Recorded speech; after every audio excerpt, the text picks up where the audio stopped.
안녕하세요. 저는 40대 여성입니다. 예전에 제가 겪었던 일을 말씀드리려고 사연을 보내봅니다. 저는 상당히 어린 나이에 결혼했어요. 요즘 제 또래들은 30 넘어서 결혼하는 일도 굉장히 많은데요. 저는 20 넘은 나이에 남편을 만나 결혼했습니다. 집이 어려서부터 잘 살지 못해서 상업고등학교를 나와서 바로 취직을 한 터라 당시에도 이미 직장인이기는 했지만요. 직장 다니다가 근처 카페를 운영하던 사장님인 남편을 만나서 호감이 싹텄고 결혼까지 하게 되었죠. 나이 차이가 좀 나는 편이었지만 그것도 안 느껴질 정도로 잘 맞았고 제가 참 많이 좋아하기도 했어요. 남편이 워낙 좋은 사람이기도 했고요. 사실 저는 어린 시절에 부모님을 모두 잃고 이모 댁에서 자랐습니다. 부모님 두 분 모두가 교통사고로 한나란시에 세상을 떠났어요. 제가 겨우 초등학교도 들어가기 전 이야기죠. 너무 어린 시절이라서 제게는 부모님에 대한 선명한 기억은 하나도 남아있지 않습니다. 저 하나만을 남기고서 부모님이 세상을 떠나셨으니 저를 책임져 줄 사람도 없었죠. 그래서 당시 어머니의 딱 하나 있던 언니인 이모가 저를 데려다 길러주셨어요. 이모는 아주 좋은 분이었습니다. 다만 이모 댁은 아주 가난했고 이모에게 아이가 셋이나 더 있었죠. 이모는 차별 없이 저를 길러주셨지만 아무리 그래도 친부모의 사랑은 다르잖아요. 저는 어린 시절부터 친부모의 사랑 없이 자라났고 그래서 약간 애정결핍이 심한 성격이 되기도 했습니다. 이모 탓을 하는 건 아니에요. 다만 이모가 아무리 좋은 분이고 아무리 정성을 다해 저를 길러주셨다고 한들 부모와는 다를 수밖에 없었던 거죠. 자기 아기가 셋의 집은 가난하고 이모부는 술만 마시는 분이었으니 이모에게도 한계가 있었던 겁니다. 그래서 이모께는 감사한 마음밖에 없지만 어쨌든 제 어린 시절은 결핍으로 가득 차 있었어요. 그런데 그나마 이모가 길러주셔서 다행이었지만 이모부는 정말 소위 말하는 개차반이었습니다. 이모부는 알코올 중독에 가까울 정도로 술을 마셔댔는데 게다가 바람까지 피우는 남자였죠. 이모는 이모부가 바람 피운 흔적을 본 날이면 스트레스를 받아서 혼자 우시고도 했어요. 심지어 이모부가 만난 여자들이 집으로 찾아오는 일까지 벌어졌었죠. 가난하고 허름한 반지 앞방에 남편의 상간녀가 찾아오는 상황 상상할 수 있으세요? 그럼 이모는 아따구니를 썼고 저와 사촌들은 방에 들어가서 문을 잠그고 무서워 벌벌 떨면서 앉아있고는 했죠. 그런 상황에서 이모가 건강히 오래 사실 수는 없는 노릇이었어요. 이모는 결국 암에 걸려서 시름시름 앓다가 제가 고등학교 2학년 때 돌아가셨습니다.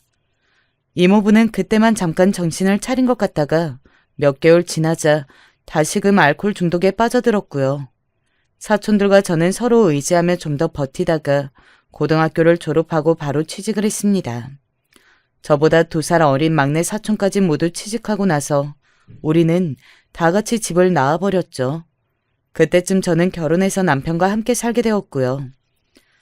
이런 상황에 나이 차이가 좀 많이 나는 남편을 만나게 된 건 어찌 보면 당연한 일이었던 것 같아요. 저는 자라면서 단 한 번도 의지할 만한 좋은 어른을 만나본 적이 없었습니다. 이모는 좋은 분이었지만 자기 상황과 어려움 때문에 견디기 힘들어하셨고 제 고민 상담을 해본 적은 없었어요. 이모가 힘들어하시는 걸 위로해드린 적은 많았지만요. 이모부는 그야말로 개차반인 인간이었고 가끔 쳐들어왔던 이모부의 상간녀들은 그보다 더 밑바닥이었죠. 제게 어른들이란 그냥 그런 존재들이었어요. 하지만 남편은 아주 좋은 사람이었고 나이 차이가 많이 나는 것조차도 단점이 아니라 오히려 장점으로 느껴질 정도였습니다. 그만큼 성숙한 느낌이 들었으니까요. 마치 나이 차이 많이 나는 오빠나 아빠처럼 느껴졌어요. 그리고 무엇보다 더 좋았던 건 바로 시댁이었습니다. 사실 시아버지의 첫인상은 그리 좋지 않았어요. 다만 시어머니가 정말로 좋은 분이셨죠. 제가 처음 시댁에 인사드리러 간 날 시아버지는 저를 아래 위로 훑어보시더니 혀를 찼습니다. 아니 너는 뭐 저런 애를 데려오냐? 저렇게 어린 애를. 아버지, 그래도 생각하는 건 굉장히 성숙한 사람이에요. 볼품도 없고, 에이. 시아버지는 사람이 앞에 있는데도 아무런 상관없이 못났다는 뜻이 담긴 말을 거침없이 하시더군요. 물론 제가 다른 아가씨들처럼 예쁘거나 멋을 잘 내는 타입은 아니었어요. 사실 그렇게 힘들게 평생을 살아왔으니 멋을 낼 줄 아는 게 더 이상한 일이었겠죠. 어린 시절에는 그저 옷만 찢어지지 않는 걸 입을 수 있어도 감지덕지였으니까요. 그리고 멋을 못 내는 게 딱히 부끄럽다고 생각해 본 적도 없는데 시아버지의 그 말을 들으니까 갑자기 너무 부끄러워지더라고요. 비쩍 마른 몸에 옷이라고는 몇 벌 안 되는 걸 계속 돌려 입는 편이었으니까요. 그래도 시댁에 인사드리러 처음 가는 거라고 제일 깨끗한 옷으로 골라 입은 거였는데 시아버지는 너무 우습다는 듯이 말씀하셨습니다. 제가 주눅이 들자 옆에 앉아 계셨던 시어머니가 웃으면서 얼른 차와 과일을 권하셨어요. 그러고서 남편한테 뭔가 소곤거리시더라고요. 사실 뭐 모자간에 하실 말씀이야 많을 테니 이상하게 여겨지지는 않았죠. 시어머니는 그 후 부드럽게 화제를 돌려서 제 취향이나 식성 같은 걸 물어보셨습니다.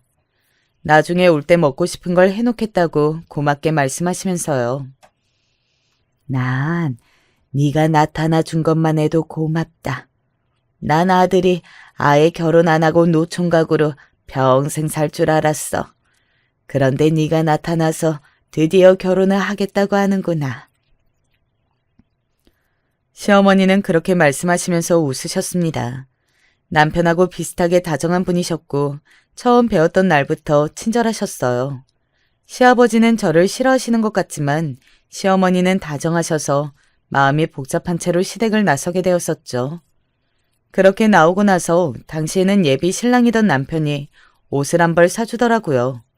왜 갑자기 사주냐고 했더니 예비 신랑이 웃으면서 그러는 거였어요. 시어머니가 예쁜 옷 사주라고 했다고. 이제 아내의 입성은 남편이 책임져야 하는 거라고요. 저 힘들게 하지 말고 꼭 남편 되는 이가 옷 골라서 사주고 모든 걸 보살펴주라고 하셨다고 했어요. 솔직히 진짜 감사해서 조금 울컥하더군요. 저는 당시에 옷을 사본 일이 거의 없어서 제 취향이라는 게 존재하지 않았던 시절이었어요. 옷을 어디서 어떻게 사야 잘 살 수 있는지도 잘 모르는 애였죠. 남편은 카페를 하면서 상당히 멋쟁이인 사람이었고 그만큼 여성들의 옷도 잘 알았어요. 그런 사람이 어째서 저를 선택했는지는 잘 모르겠지만 남편은 제 스타일에 맞는 옷을 찾아서 선물한 거였습니다. 그리고 시어머니도 저를 부끄러워하지 않으시고 그저 남편한테 보살펴주라는 말씀만 남겨주신 거였고요. 당시에는 누군가 다른 사람이 저를 신경 써준 적이 많지 않았었죠. 이모가 신경을 써주신다고 했지만 이미 이모 자신의 가정생활로도 너무 힘들어서 힘이 없으셨고요. 돌아가시고 난 이후에는 정말 사촌들과 우리끼리 남은 상태라서 빈말로라도 다른 이한테 신경 쓸 여력이 없었어요. 모두가 말이죠. 그런데 이렇게 따뜻한 시어머니가 말씀해 주시고 남편이 신경을 써주니 제 마음이 어땠을까요? 결혼 때도 마찬가지였습니다. 시어머니는 제가 부모님이 모두 안 계신다는 걸 알고 계셔서 그냥 남편하고 둘이 같이 입장하라고 권하셨죠. 시아버지는 펄쩍 뛰면서 그게 무슨 짓이냐고 화를 내셨습니다. 사실 시아버지는 상당히 잘 나가는 사업가로 하객들도 아주 많이 오실 예정이었어요. 전부 시아버지의 사업과 관련된 사람들이라서 아무래도 사회적인 평판에 대해 민감하실 수밖에 없는 일이기는 했었죠. 하지만 그렇다고 없는 부모님을 모셔올 수는 없는 일이잖아요. 시아버지는 제 사정을 알고 계셨고 그럼 이모부라도 모셔오라고 성화를 부리셨습니다. 어차피 혼주석에 아버지만 채워지면 된다면서요. 입장도 이모부 손을 잡고 하면 되니까요. 하지만 저는 너무 싫었습니다. 성장 과정에서 이모부가 가장 싫었어요. 저희한테 최선을 다하려고 열심히 살던 이모는 이모부 때문에 너무 큰 고통을 당했었거든요. 알코올 중독으로 일을 못해서 이모가 나가서 돈을 벌어야 했고 바람을 너무 여러 번 피워서 상간녀가 집까지 찾아오는 일도 서너 번 있을 정도였습니다. 제가 친아버지도 아닌데 왜 그런 사람을 결혼식까지 불러야 할까요? 하지만 역시 시아버지는 아직 좀 어려운 분이라서 조심스럽게 제 의견을 말씀드렸습니다. 이모부가 워낙 바람을 많이 피우시고 가정에 충실하지 못했던 분이라서 제 아버지 자리에는 모시고 싶지 않다고요. 그랬더니 시아버지가 대뜸 이렇게 말씀하시는 거예요. 아니, 남자가 바람 좀 피우는 게 뭐가 어때서 그러냐? 남자란 다 그런 거야. 네가 어리숙해서 세상을 모르는 거다. 이 세상에 여자 서너 안 만나고 다니는 남자가 어딨어? 시아버지는 그렇게 큰 소리를 치면서 저를 한심하다는 듯이 쳐다보셨습니다.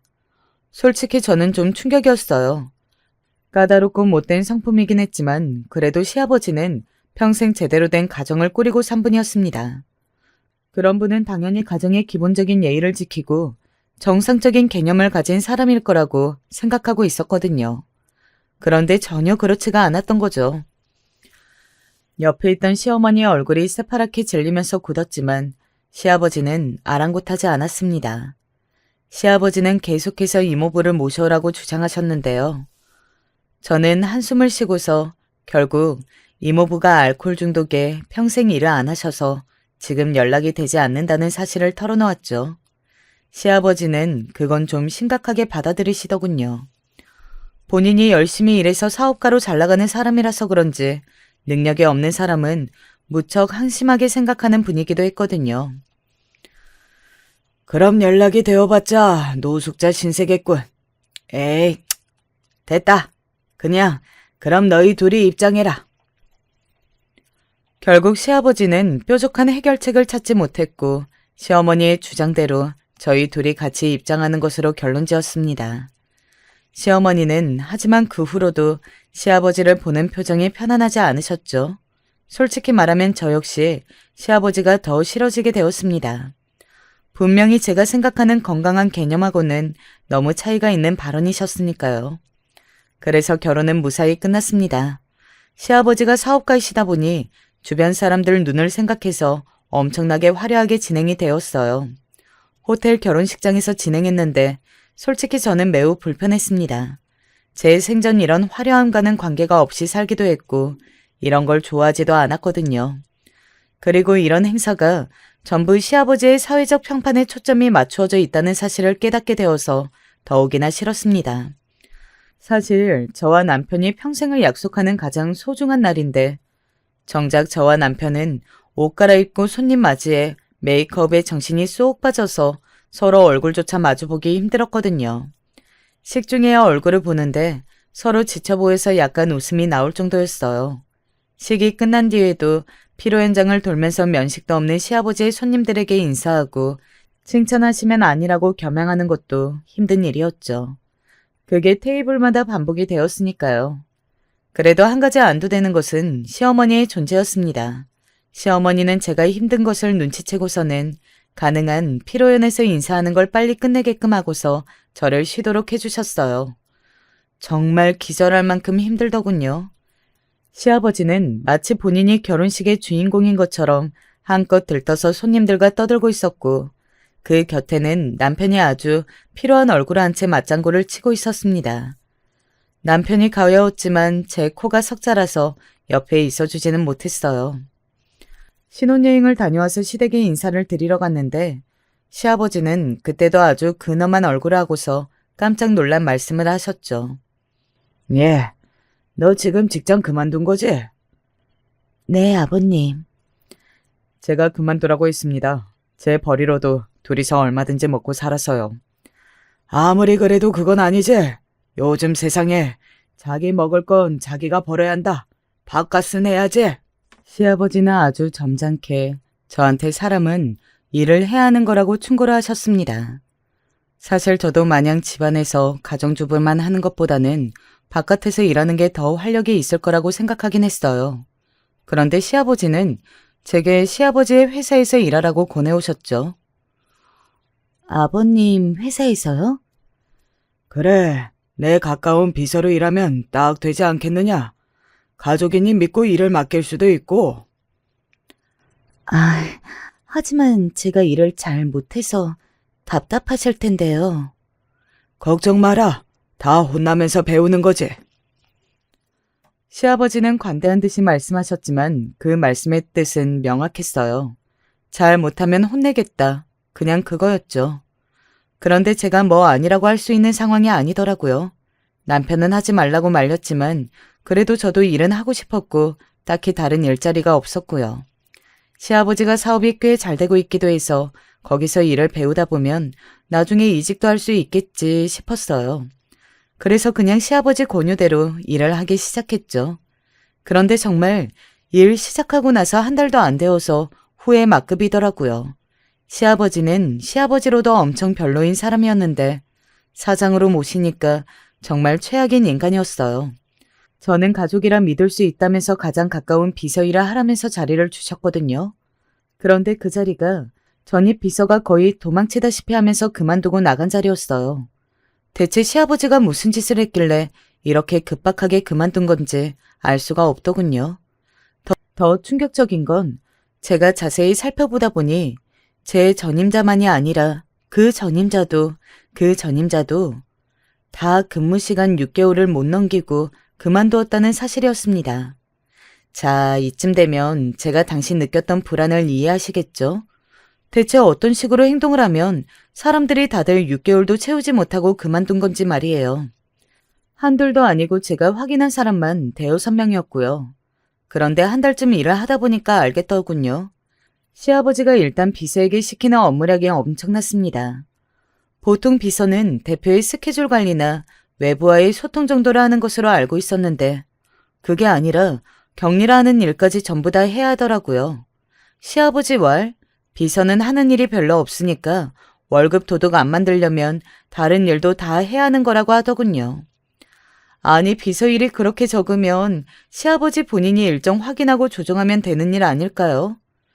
회사 대표 전화와 고객 상담, 거래처 소통까지 맡으라고 하면서 격리 업무까지 맡기고 비서 업무까지 하라고 하면 대체 누가 일을 하려고 할까요?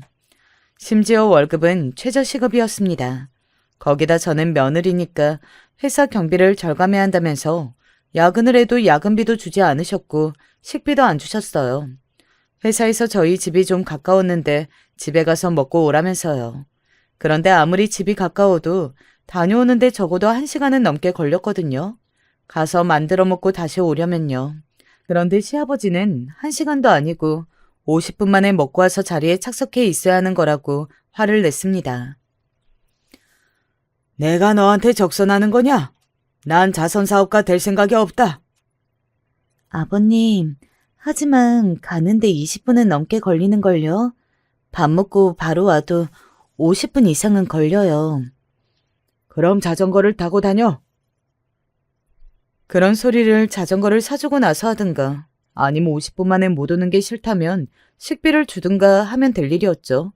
하지만 시아버지는 아무것도 하지 않고 그저 아무렇게나 밥을 해결하고 바로 사무실에 들어와 있으라고 강요만 했습니다. 아마 전임자들한테도 이렇게 똑같이 행동을 했을 거라고 생각하니 그 사람들이 왜 6개월도 버티지 못하고 그만둬 버렸는지 그제야 알겠더라고요. 최악의 시아버지였고 최악의 상사였습니다. 알고 보니까 시댁에서 시어머니한테도 정말 함부로 대하시더군요. 시아버지한테 가장 중요한 건 사업과 사회적인 평판이 다인 것 같았어요. 사람들 앞에서는 시어머니나 저한테 아주 세상에서 가장 자상한 사람인 것처럼 대했는데 딱 집으로 들어가거나 저희들끼리 있으면 난리도 그런 난리가 없었죠. 시어머니한테도 항상 하대하면서 뭐 가져와라, 뭐 해와라 말도 많았고요. 세상에 그렇게 고압적이고 인정사정 없는 사람이 있을 줄은 생각도 못했어요. 물론 이모부도 한심하게 그지없는 인간이었지만 그냥 한심함에서 그치는 정도였다면 시아버지는 정말 사람이 나쁜 수준이었거든요. 그래서 저는 시어머니한테 더 감정적으로 기울일 수밖에 없었어요. 시어머니는 언제나 온화하고 다정한 분이셨고 저를 잘 챙겨주셨거든요. 다만 좀 몸도 마음도 약한 편이셔서 그게 걱정일 뿐이었죠. 기가 약해서 시아버지가 마구 소리를 질러대면 대꾸를 못하셨고 저한테 함부로 할 때는 시아버지를 말려주시기는 했지만 그렇다고 이기지는 못하셨어요. 그런 면들이 참 가슴이 아파서 점점 더 제가 시어머니를 보호해야 한다는 생각이 커지기 시작했었죠. 어릴 때 잃었던 부모님에 대한 사랑이랄까? 그런 게 대신 느껴지는 것 같기도 했습니다. 남편이 아주 다정하고 어머니께 잘하는 사람이었지만 시어머니를 닮아서 좀 유약한 편이었거든요. 저는 남이 공격하면 최후의 순간에 물어뜯기라도 하는 성질이라도 있었는데 시어머니하고 남편은 그것마저도 없는 순둥이들이었어요. 그래도 집안의 경제권을 시아버지가 쥐고 있으니 별 수 있나요? 그냥 시아버지가 바라는 대로 비서 노릇을 했습니다. 어쨌든 집에 들어오면 쉴 수 있었으니 견딜 수 있었던 거였죠. 제가 시아버지 곁에서 고생한다는 걸 잘 아는 남편이 집에 와서도 집안일을 전부 다 해주었거든요. 참 고마운 일이었죠. 시아버지는 남편한테 남자답지 못하다면서 얼굴만 보면 소리를 치셨지만 제가 보기에는 시아버지보다 100배는 더 남자다운 게 저희 남편이었어요. 그렇게 일한 게 벌써 한 3년 정도 넘어갈 쯤이었어요. 하도 스트레스를 받아서 아기가 안 생기고 있어 이제 정말로 일을 그만둔다고 말을 해야 하나 싶었던 시기였죠. 솔직히 그때는 정말 시아버지에 대해서 화가 너무 많이 쌓여서 사무실에 처음 출근해서 아침에 얼굴을 보면 가타부타 말없이 들이받고 싶은 데가 한두 번이 아니었습니다. 세상에서 제일 꼴보기 싫은 상사와 시아버지가 한 몸이라고 생각해보세요. 진짜 너무 꼬라지가 끔찍하거든요. 그래서 언제쯤 퇴사를 말할까 고민하던 때였죠. 여느 때처럼 이것저것 자리에 앉아 정리하고 있는데 시아버지가 들어오면서 제 책상에 경비 처리하라고 영수증 한 묶음을 집어 던지고 갔습니다. 속이 터져서 시아버지 뒷모습을 노려보다가 파티션 뒤에 숨어서 영수증 묶음을 풀었죠. 일주일씩 모아뒀다가 주는 건지 양도 많았습니다. 원래 개인적으로 쓴 건 경비 처리를 하면 안 되는데 죄다 하고 있어서 일하기도 너무 싫었어요. 그런데 영수증을 하나하나 살피다 보니 좀 이상하더라고요. 술집 뭐 이건 괜찮아요. 친구랑 갈 수도 있으니. 그런데 그 뒤에 바로 호텔 영수증이 있는 겁니다. 그것도 낮에요. 게다가 비슷한 시기 보석을 산 영수증도 있었고요. 이상해서 다시 예전 영수증을 들춰봤습니다. 그전에는 별다르게 생각을 안 했는데 묘한 영수증들이 눈에 띄더군요. 꽃다발이라든가 스카프, 화장품 등등. 저는 뭐 사옥 관련 고객한테 선물할 일이 있었나 생각했는데 이게 호텔이나 보석하고 합쳐지니까 의미가 이상해지더라고요. 그리고 여자의 직감이라는 게 있잖아요. 아, 이거 뭔가 이상한데? 하고 레이더가 꽂히면 거의 99% 확률로 이상한 짓을 하고 있는 게 맞죠. 근데 이걸 가지고 당신 불륜하지? 하면서 시아버지한테 들이받을 수는 없는 노릇이었습니다. 그래서 일단은 입을 다물기로 하고 가만히 시아버지를 지켜보았어요. 그런데 워낙 평상시에도 자주 밖으로 나돌고 놀러 다녀서 특별히 이상한 걸 찾을 수 없더군요. 그런데 그러던 어느 날 시아버지가 자기가 지금 시간이 너무 없다면서 차를 새 차에다가 갖다 놓으라고 지시를 했습니다. 그거야 뭐 이전에도 제법 자주 하던 일이라서 상관은 없었어요. 세차하러 다녀오는 시간 동안 업무를 못해서 일이 밀리니까 그게 짜증이 날 뿐이었죠. 저는 키를 받아서 시아버지의 차를 몰고서 근처 제일 가까운 세차장으로 갔습니다. 평소에 별로 깔끔하지도 않으면서 이상하게 가끔 세차를 시키더라고요. 그래서 자동 세차인지라 일단 대기하고 있었는데 문득 시아버지가 혹시 바람 피우는 거 아니냐고 했던 그 의심의 생각이 미쳤습니다. 혹시 차 안에 뭔가 남아있지 않을까 싶었던 거였죠. 가뜩이나 꼴보기 싫고 짜증나는 시아버지, 어디 뭐 이상한 짓 한 증거는 없을까 하고 차 안을 여기저기 한번 뒤져봤습니다. 자, 그랬더니 나온 거죠. 결정적인 증거가 말이에요.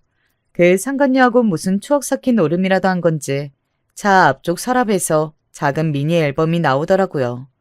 폴라로이드 사진을 넣는 앨범이었는데 거기 이것저것 많이도 사진이 있었습니다.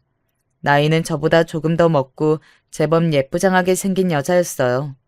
그런데 화장도 짓고 현관 주황색 미니 스커트를 입은 꼴이 딱 중년 나이 많은 사장하고 바람 피우게 생긴 여자더라고요. 게다가 그 안에서는 선물로 줄 생각인 건지 포장된 주얼리도 하나 나왔고 심지어 여자가 벗어놓은 듯한 스타킹 한쪽도 바닥에 떨어져 있었습니다. 좌석 옆으로 끼어 들어가 있어서 몰랐던 모양이더군요. 아, 대체 이 차 안에서 무슨 짓을 한 건지 연상이 되어서 토가 나오려고 했어요. 그 차 안에 앉아있는 것조차 불결하게 느껴질 정도였죠. 저는 일단 급한 대로 미니 앨범하고 스타킹을 숨기고서 회사로 돌아갔습니다. 시아버지가 알아차릴지도 몰랐지만 남자들은 사진 같은 건 자세히 자주 안 들여다보니까 며칠은 괜찮을 거라고 생각했어요. 포장된 주얼리를 가지고 나오지 않은 것도 시아버지가 그건 곧 찾을 거라고 생각해서였습니다. 그날 시아버지는 오늘 무슨 지방 출장을 간다면서 차를 타고 나가버렸습니다. 저는 얼른 시어머니께 달려가서 이런 사실을 알렸습니다. 무작정 이렇게 알리는 게 맞나 싶다가도 시어머니는 분명히 아셔야 한다고 생각이 들었거든요. 그냥 멍 때리고 뒤통수를 맞는 것보다는 훨씬 나았습니다. 제가 미니 앨범과 스타킹을 꺼내 시어머니께 드리자 시어머니 얼굴이 새파래지셨죠. 나도 오랫동안 사실 의심은 하고 있었다만 이렇게 알게 되는구나. 시어머니는 차분하지만 떨리는 목소리로 말씀하셨어요. 저는 시어머니의 그 말이 너무 슬프게 들렸습니다. 이모부가 바람을 피울 때마다 좌절하던 이모가 생각나기도 했고요. 시어머니는 미니 앨범에서 하나씩 사진을 꺼내보면서 살폈습니다. 그중 한 사진의 뒤에 뭔가 쓰여 있더라고요. 시어머니가 그것을 소리내어서 읽었습니다. 예쁘고 섹시한 거래처, 격리 송양, 전구 납품해주다가 한 컷. 어머님, 잠시만요. 전구 납품이요? 저는 놀라서 그 사진을 받아들였습니다.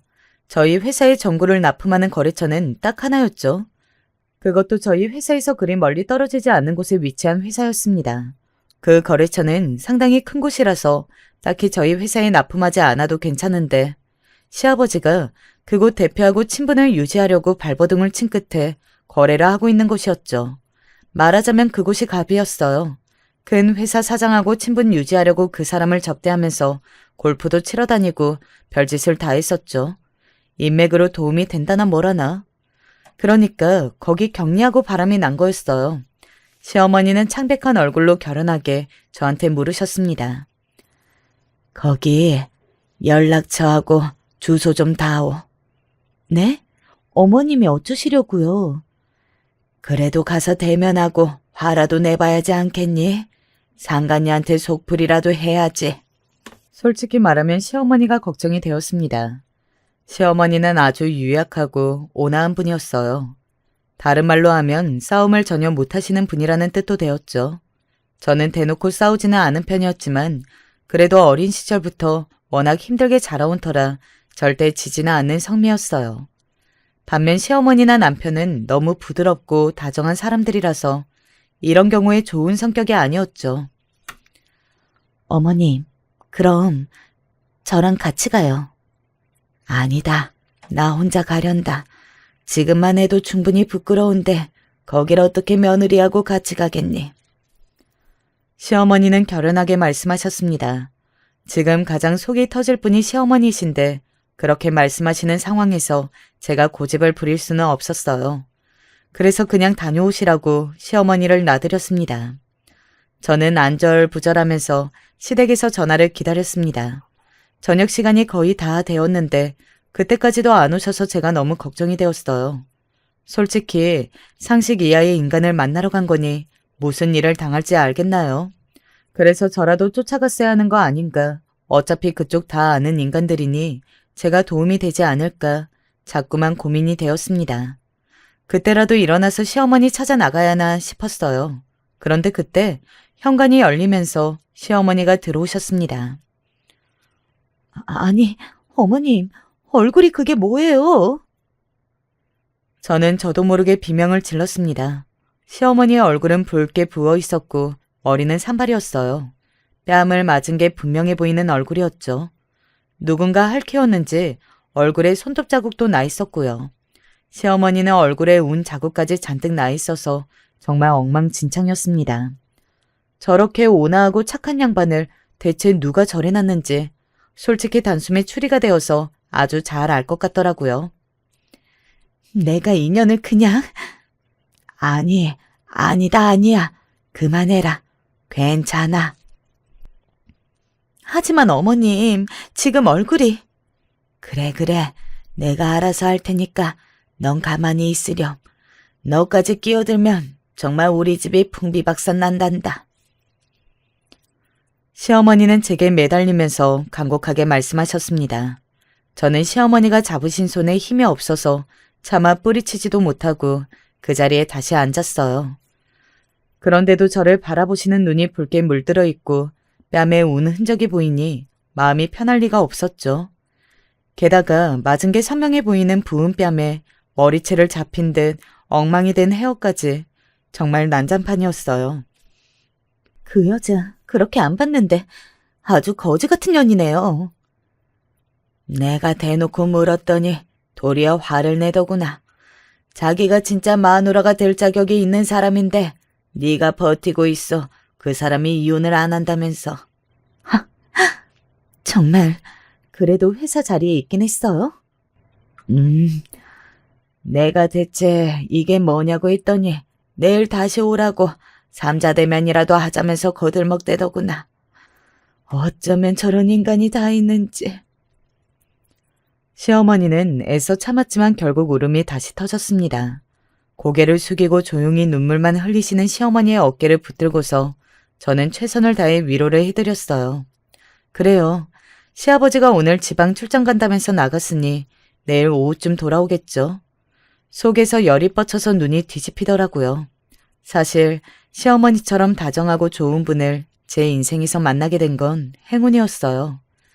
마치 제 친어머니처럼 기댄 채 결혼 생활을 이어올 수 있었죠. 그런데 그런 분을 한낱 상간녀라는 년이 욕을 하는 것도 모자라서 손찌검을 하다니 그냥 둘 수 있나요? 게다가 저는 자라면서 상간녀들이 제멋대로 굴었던 이모와 이모부의 가정을 목격했습니다. 그리고 그게 얼마나 이모를 갉아먹고 비참하게 만들었는지도 잘 알았죠. 그날 저녁, 저는 퇴근한 남편을 붙잡아 앉혀두고서 상황을 설명했습니다. 남편도 당연히 경악했죠.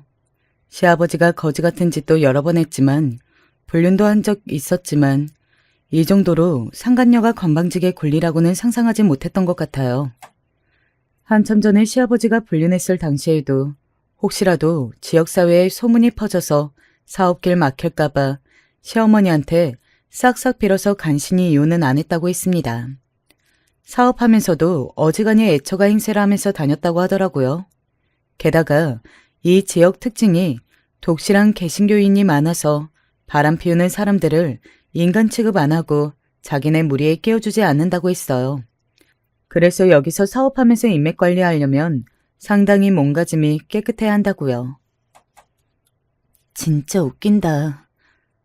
미안한데 여보, 나 아버님 더 이상 시아버지로 여기지 못할 것 같아. 내가 전에도 이야기했지만 이모부한테 당한 게 너무 많아. 나도 사실 이미 지난번 불륜 때부터 아버지하고 연을 끊고 싶었어. 어머니가 막으셔서 못했을 뿐이지. 나 가만 안 둘 거야. 적어도 그 상간년, 그년 하나만은 내가 꼭 손봐줄 거야. 저는 이를 갈았습니다. 바람 피우는 인간들을 그렇게 싫어하는데 제 시아버지가 그런 인간이었고 심지어 불륜이나 한 년이 제가 그토록 의지했던 시어머니한테 손찌검을 하기까지 했으니까요. 다음날 오후 5시에 사무실로 오라고 그 불륜녀가 시어머니한테 거들먹댔다고 들었습니다. 시어머니는 절대 올 생각하지도 말라고 자기가 알아서 단판 짓겠다고 하셨지만 제가 그럴 수가 있나요? 어차피 거래처 사무실도 다 아는 곳이었고 상간녀 산반떼기도 다 알고 있었으니 망설일 필요가 없었죠. 저는 남편한테도 말하지 않은 채로 시간에 맞춰서 곧장 그 거래처 사무실로 향했습니다. 설마 사무실 안에서 상간녀가 본부인하고 삼자대면을 하지는 않을 테니 그 근처에 가서 밖에 나오길 기다려야 할 테죠. 그리고 약속 시간이 되자 정말로 사무실 쪽에서 그 여자가 나왔습니다. 정말 싸가지 없게도 생겼더라고요. 본부인 뺨을 때리고 머리채까지 잡았던 상간년이 오죽할까요. 꼴에 멋낸다고 미니스커트에 힐을 신었는데 센스도 없어서 촌스럽게 그지없었어요. 대체 저 여자애 뭘 보고 저희 시어머니같이 좋은 사람을 두고 시아버지가 바람을 피운 건지 알 수가 없더라고요. 제가 골목 건너편에 서서 숨어 지켜보고 있는 걸 알 리가 없는 그 상간녀는 나와서 팔짱을 낀 채 두리번거렸습니다. 그리고 얼마 안 있어 시어머니가 약속 시간에 맞춰서 오더라고요. 그리고 더 충격적인 건 시아버지가 그 상간녀가 있던 사무실에서 나온 겁니다. 상간녀는 시어머니가 멀리서 오고 있는 걸 본 게 분명한데 시아버지가 나오자 얼른 시아버지 팔짱을 끼웠어요.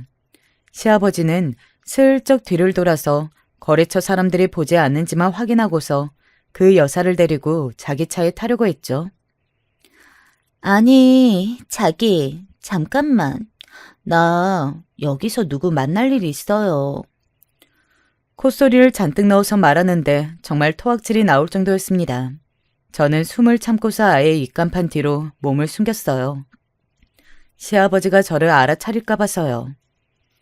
어? 누굴 만난다고? 네. 저기 오네. 저분 만나려고 약속 잡았거든요. 상간녀가 콧소리를 내면서 말하며 손가락으로 시어머니 쪽을 가리켰습니다. 가까이 다가온 시어머니의 얼굴이 새파랗게 질렸고 시아버지 역시도 얼굴이 굳었죠. 하지만 시아버지는 시어머니에게 들킨 것 자체가 걱정이 되는 건 아닌 것 같았어요. 시어머니 쪽은 그리 신경도 쓰지 않았고 도리어 거래처 사무실에서 누가 나오지 않을까 걱정이 되는 듯 그쪽을 두리번거리며 살피느라 여념이 없었죠. 아니, 너 여기서 왜 저 사람을? 이제 누가 자기 파트너인지 확실하게 알려줘야 할 것 같아서요. 이제 곧 갈라서고 나랑 산다면서요. 셋이 이야기 좀 해봐야지 않겠어요? 저 늙은 여자한테 이제 좀 알려줘요. 옆에서 꺼지라고요. 상간녀는 의기양양하게 말하면서 시아버지 팔짱을 끼고 애교를 부려댔습니다. 시어머니는 입술을 떨면서 방어적인 자세로 주먹을 꽉 쥐셨죠. 당신, 이게 대체 무슨 일이죠? 무슨 일이긴 무슨 일이야? 보면 몰라? 여기서 소란 피우지 마. 지금 저 안에 거래처 사람들이 있어. 당연하죠. 여기 거래처 사무실이고 저 여자는 그 사무실 직원이라면서요. 쉿! 교양 없이 목소리 키우지 말고 어떻게 이렇게 개념도 없어? 사무실 앞에서 소리를 지르다니. 교양 없고 개념 없는 건 당신이겠죠. 어떻게 나한테 이래요? 어머머머, 소리 지르는 것 봐. 저러니까 자기가 싫어하지. 그쵸? 상간녀가 몸을 비비적대면서 시아버지한테 애교를 부려댔지만 시아버지는 이제 혹시라도 사업 관련한 사람들이 이 광경을 볼까봐 신경이 쓰이는지 상간녀도 밀어내버렸습니다. 상간녀는 시아버지가 밀어낼 거라고는 생각하지 못했던지 충격을 받은 얼굴이었어요. 저 상간녀가 불륜 저지른 것도 모자라서 어제 날 뺨 때리고 머리채까지 잡았다고요. 그래서 뭐 어쩌라고? 지금 여기서 이러지 말고 일단 자리 옮기지. 일단 옮겨서 이야기해. 뭘 옮겨요? 어딜 가? 시어머니는 그 온화하던 모습을 버리고 엉엉 울면서 소리를 질렀습니다. 그게 당연했죠. 평생 같이 살던 남편이 불륜을 한 번도 아니고 몇 번이나 저지르고 그 상간녀가 시어머니를 때리기까지 했으니까요. 그러자 상간녀는 시아버지한테 밀려난 분까지 밀려오는 듯 시어머니를 노려보았습니다. 상간녀는 시아버지 팔을 놓고서 시어머니한테 바짝 다가와서 또 때릴 듯이 얼굴을 들이밀고 귀신 같은 얼굴을 했죠. 야, 너같이 늙고 눈치 없는 게 붙어 있으니까 골치가 아픈 거 아니야. 뭐라고? 너 또 맞아볼래? 야, 아무것도 할 줄 아는 것도 없는 게? 그러면서 또 손을 들어 올렸습니다. 골목 건너편에 숨어있던 저는 정말 더 이상 참지 못하고 달려들어서 그 상간녀 면상을 주먹으로 쳐버렸어요. 갑자기 튀어나온 저한테 손바닥도 아니고 주먹으로 얼굴을 맞은 상간녀는 비명을 지르면서 뒤로 넘어졌고 저는 그 여자를 마구 걷어찼습니다. 일부러 반지 낀 손으로 때렸기 때문에 상간녀 뺨에 길게 상처까지 나 있더라고요. 야, 네가 우리 어머님 때렸어? 야, 더러운 불륜녀 주제에 쌍판떼기 갈아줘, 어? 상간녀가 비명을 지르면서 도망치려고 했지만 발을 걸어 넘어뜨리고서 계속 때렸습니다. 거의 아작내다시피 하는 저를 멍하니 바라보다가 정신을 차린 시어머니가 급하게 말리면서 진정시켰죠. 시아버지도 너무 놀랐는지 뒤로 주춤거리면서 물러났습니다. 상간녀는 못 움직였는지 몸을 꿈틀거리면서 기어가서 골목벽에 기대서 벌벌 떨더라고요. 저는 여차하면 몇 대 더 때릴 기세로 덤벼들려고 했고 상간녀는 제 살개 어린 기세를 느꼈는지 꼼짝도 못하고 두 팔을 들어 머리를 가렸습니다. 야, 너 씨발, 내가 너 진짜 가만 안 둬? 너 죽고 나 죽어. 더러운 상간녀 주제에 너 지금 누구를 건드려? 어? 더럽게 몸 굴리고 다니는 년이 지금 뭐 하는 거야? 잠깐만, 세아가. 잠깐만. 좀 진정하렴. 어머님, 저 놓으세요. 제가 저건 진짜 같이 죽어야지. 내 신세 만치는 건 무서울 것 같아? 야, 내 신세는 벌써 태어날 때부터 망가져 있었어. 너 같은 상간녀 때문에 말이야. 너 같은 걸 내가 그냥 두고 볼 것 같아? 어? 제가 이를 갈면서 악을 써대자 상간녀는 공포에 질린 채로 벌벌 떨었습니다. 사실 상간녀야 당연하겠죠. 그저 허약하고 병약한 시어머니만 제압하면 된다고 생각했을 텐데 갑자기 어떤 여자가 나타나서 미친 여자 꼴을 하고 자기를 패기 시작했으니까요. 저는 정말 저 여자를 지옥 끝까지라도 쫓아가서 좁혀놓을 생각이었습니다. 시어머니가 그 꼴을 당하면서 또 맞을 뻔한 꼴을 눈앞에서 보고 나니까 이성이 제어가 안 되더라고요. 그런데 웃긴 건 시아버지였습니다. 시아버지는 당연히 저를 말리고 싸움 중재 신용이라도 했어야 하는 거 당연하잖아요. 그런데 아무것도 안 한 채로 손을 놓고서 겁에 질린 얼굴로 뒤로 물러나는 겁니다. 시발, 아버님은 어디 가시는데요? 불륜하시고서는. 저는 눈이 돌아 있어서 시아버지한테도 욕설이 터져나왔습니다. 시아버지는 제 기세에 움찔거리면서 더 이상 움직이지 못하고 움츠러들더군요. 시어머니가 저한테 제발 진정하라고 울면서 매달리지 않았다면 그대로 저 상간녀를 죽사발을 내고서 감옥이라도 갈 생각이었습니다. 그런 제 마음이 잘 전달이라도 된 건지 상간녀와 시아버지 둘 다 겁에 질려서 꼼짝도 못하더라고요. 아니, 이 정도 반응을 감당해낼 배짱도 없으면서 무슨 놈의 불륜을 저지르고 본부인한테 그렇게 모욕이나 한 건지 이해가 되질 않았어요. 저는 숨을 몰아쉬면서 시아버지를 노려봤습니다. 아버님, 사업 인맥 아주 중요하시죠? 그쵸? 근데요, 저 지금 이 불륜건 가만히 두고 보지는 않을 거예요. 적어도 아버님하고 사업하시는 관계자분들은 다 아셔야죠. 안 그래요? 세아가, 그러지 마라. 이게 오해가 있다, 오해가. 시아버지는 제 말에 화들짝 놀라면서 황급하게 저를 향해 두 손을 들어 올렸습니다. 하지만 지금 이 상황에 대체 무슨 오해가 있는 걸까요? 시아버지는 그 상황에서도 시어머니를 향해 몰래 눈을 부라리면서 저를 말리라는 듯 눈짓을 했죠. 저는 그걸 당연히 놓치지 않았고 시아버지한테 버럭 화를 냈습니다. 지금 어머님한테 저 말리라고 하는 거예요? 그 싸가지 없는 눈깔로? 아니다. 그런 거 아니야. 일단 진정하렴, 세아가. 일단. 상간녀 놈 둘이 찍은 사진하고 영수증들 다 모아서 뿌려줘요? 어? 야, 너 몇 살이야? 몇 살이나 먹고 다 늙은이하고 불륜짓이야. 네 엄마 이거 알아, 어?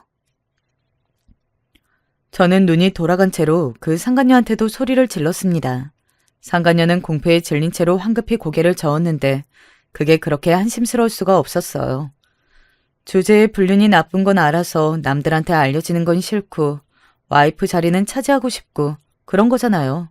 어쩌면 저렇게 한심하고 밉살스러운지. 시아버지는 그야말로 무릎이라도 꿇을 기세로 저한테 다가와서 고개를 숙였습니다. 정말로 미안하다. 내가 그러려던 게 아니라 저 여자가 말이다. 나는 멀쩡하게 일하고 있는데 밤에 같이 술을 마시자고 하더구나. 그러고서 날 호텔로 끌고 가서는 그만. 에휴, 내가 그때 술에 취했던 게 잘못이다. 어머? 무슨 소리예요? 지금 내가 잘못이라는 거예요? 그 말을 들은 상간녀가 발끈하더군요. 멀쩡히 일하는 나한테 그 밤에 같이 술 먹자고 한 게 당신이잖아. 미혼인 내가 좋다면서, 자기 와이프 지겹다면서. 시끄러워. 내가 대체 언제 그랬단 말이야. 저 인간이? 둘이 대놓고 싸우는데 정말 한심해서 못 보겠더군요. 아니 그러게 와이프 두고 불륜하는 인간을 뭘 믿고 그렇게 기세등등했던 걸까요? 저는 순간 그 둘의 한심스러운 싸움을 보고 있자니 맥이 탁 풀렸습니다. 둘이 싸우는 동안 저는 시어머니 손을 잡고서 그대로 뒤를 돌았어요. 둘이 다 싸우고서 합의 봐서 나한테 말해요. 내가 어떻게 해줄지, 당신 부모나 친구한테도 불륜한 증거 다 보내버릴지, 아니면 아버님 사후 관계자들한테 보낼지. 뒤에서 상간녀하고 시아버지가 더 심하게 싸우기 시작했습니다. 뭐 상간녀 거래처에 이걸 터뜨리면 사실 시아버지나 상간녀 둘 다 망하는 거지만 둘 다 그 생각은 못하는 것 같더라고요. 그리고 며칠 뒤 시아버지가 초췌한 얼굴로 시댁으로 돌아왔습니다. 그 시간 동안 저는 시댁에서 시어머니와 같이 생활했어요. 남편도 시댁에서 출퇴근을 했죠. 혹시라도 시아버지가 시어머니한테 뭔가 폭력을 가할까 무서웠거든요. 시아버지는 시댁에 들어와서 머뭇거리다가 시어머니 앞에 무릎을 꿇었습니다. 시어머니는 가만히 보고만 계셨어요. 결국 시아버지 입을 열어서 사과의 말을 토해냈습니다. 미안해. 그러니까 내가 그 한눈 판 거 내가 잘못했네. 기어코 내가 그 미안하다는 한마디를 살아있을 때 듣긴 하네요. 하지만 당신 얼굴 이젠 보기 싫어요. 시어머니는 한숨을 쉬면서 그렇게 말했습니다. 저는 빤히 시아버지를 바라보다가 혀를 찼죠. 시아버지는 제 쪽을 보다가 움찔했습니다. 일단 증거 뿌리는 건 보류할게요. 다만 어머님한테 생활비 월 300씩 꼬박 보내시고 집 구해서 나가서 사세요. 어머님이 얼굴 보기 싫다고 하시니까요. 월 300은 좀... 싫어요? 난 괜찮아요. 아예 사업 못하게 만들어드려도 좋으니까. 아니다. 아니, 네 말대로 하마. 시아버지는 화들짝 놀라면서 고개를 휘젓고서 제 말에 동의했습니다. 남편과 시어머니는 아예 시아버지를 보고 싶지도 않다는 듯 고개를 돌린 채였어요. 시아버지는 제 말을 반드시 지키겠다고 약속한 다음 조심스럽게 집을 나갔습니다. 솔직히 속 시원하긴 했지만 애초에 이런 일이 일어나지 않았다면 더 좋았을 거라고 생각했어요. 시어머니는 그 이후 편하게 지내시긴 하지만 속은 가끔 상하신 것 같거든요. 그래도 잘했다고 생각하긴 해요. 하여튼 불륜하는 연놈들은 가만두면 안 되는 법이니까요. 안녕하세요. 저는 30 후반의 여성입니다. 현재 서울에서 살고 있고요. 심심하면 유튜브 켜서 이것저것 보는 게 낙인데 그러다가 사연 유튜브 발견하고서 계속 듣고 있어요. 남들 이야기 듣는 게 참 재미있더라고요. 예전에는 라디오를 참 자주 들었었는데 그 대신도 되는 것 같고요. 게다가 사연들을 어찌나 재미있게들 쓰시는지. 저도 그렇게 평탄하게 살아온 편은 아니라서 제 이야기와 비슷한 사연들도 많아 더 공감이 갔던 것 같습니다. 저 역시도 워낙 시댁하고 트러블도 많았고 억울한 일도 많이 당했거든요. 그래서 제 이야기도 비슷한 일을 겪으셨던 여러분이 한번 들어보시고 어떤지 생각해 봐주셨으면 좋겠습니다. 저는 서울에서 나고 자란 사람이에요. 그냥 요즘 흔한 30 후반의 여성이라고 생각해 주시면 될 것 같네요. 적당히 중산층인 집에서 나고 자랐고 적당히 공부 잘해서 초중고 문제없이 잔잔하게 학창시절 보내고 적당한 대학 가서 적당한 사람과 결혼한 그런 여자요. 부모님 중 아빠는 공무원이셨고 엄마는 가정주부였어요. 오빠가 한 명 있고요. 공무원 월급이 그리 좋지가 않아서 어릴 때는 집안이 좀 힘들었던 기억이 있는데 연차가 쌓일수록 아빠 월급도 올랐고 엄마가 워낙 검소한 분이라 아파트도 살 수 있었고 그 덕분에 저희 남매도 훨씬 편안하게 살게 되었죠. 그래도 어릴 적에 좀 어렵게 살았던 것 때문에 능력이 얼마나 중요한지, 제가 돈을 모으는 게 얼마나 중요한지를 알게 되었어요. 엄마도 워낙 검소하셨고 저희한테 돈을 어떻게 모으고 써야 하는지를 잘 알려주셨기 때문에 그런 교육 덕분으로 벌써 20살 때부터 알바하면서 저축을 시작했고요. 엄마도 저희 어릴 때부터 차곡차곡 모아온 세뱃돈과 친척들에게 받은 용돈을 20살이 되면서 돌려주셨어요. 그게 거의 1,000만 원이 되더라고요. 오빠도 저도 그 돈을 받고 너무 기뻐서 거기다가 계속해서 추가적으로 돈을 모으기 시작했어요. 사실 오빠든 저든 어린 나이였지만 1,000만 원 받고 뭘 살 생각은 조금도 안 했다는 게 좀 재미있는 거였죠. 대학 다니면서도 저희 남매는 한 번도 알바를 안 한 적이 없었어요. 장학금도 계속 받아서 등록금을 충당했고요. 엄마는 그렇게까지 너무 무리하지 않아도 된다고 걱정하셨지만 그래도 제 힘으로 학교를 다니고 삶을 살아내고 싶었어요. 공무원 그 작은 월급 받아서 아파트까지 사고 혼자 집을 여태까지 지켜내신 아빠도 대단해 보였고요. 그래서 저는 대학 때부터 열심히 돈을 모았고 결국 대학 졸업 때는 벌써 5천만 원을 수중에 들고 있었어요. 엄마 아빠는 기특하다고 졸업과 동시에 거기에 3천만 원을 더 얹어주셨고요. 졸업 후에는 바로 취직해서 정말 열심히 살았어요. 저희 회사는 크기는 크지 않았지만 알짜배기 중소기업이라 직원들한테 돌아가는 월급은 상당히 높았죠. 저는 대기업에 갈 수도 있었지만 이름값보다는 내실이 더 중요하다 생각해서 교수님 추천을 받아 지금의 회사에 입사했어요. 한동안 정말 열심히 돈을 벌고 모으면서 전 다른 건 바랄 것도 없다 느꼈어요. 칼 졸업, 칼 취직하고 본가에 머물며 악착같이 돈을 모은 덕분에 취직한 지 6년이 지나고 나자 작은 아파트를 하나 마련할 수 있었죠. 아파트를 사자마자 저는 그곳으로 입주해서 재미있는 싱글 라이프를 즐겼어요. 그런데 어느 날 취미생활 겸 해서 나가고 있던 사진 동호회에서 어떤 남자를 마주쳤죠. 그 남자는 나름 중견기업에 다니고 있었고 얼굴도 훈남이었어요. 키도 크고 매너도 좋아서 저는 출사 뒤에 뒤풀이 자리에서 그 남자하고 대화를 트고 서로 번호를 교환했죠. 주말에 잠시 집에서 쉬고 있는데 그 남자한테서 전화가 오더라고요. 어제 척 봐도 그쪽도 제가 마음에 든 것 같았고 저도 그쪽이 제법 괜찮았어요. 그래서 연락을 받아주었고 만나보기 시작했죠. 그때 제 나이가 벌써 20 후반이라 결혼할 때가 되긴 했다고 생각이 들었거든요. 별로 외롭진 않았지만 결혼을 하는 쪽이 돈도 더 잘 모이고 제대로 된 가정을 이룰 수 있을 것 같았어요. 그 남자는 괜찮은 중견기업에 다닌다는 것에 매우 자부심이 있는 사람이었고 제가 이름 없는 중소기업에 다니니까 그걸 좀 마음에 안 들어하는 눈치였어요.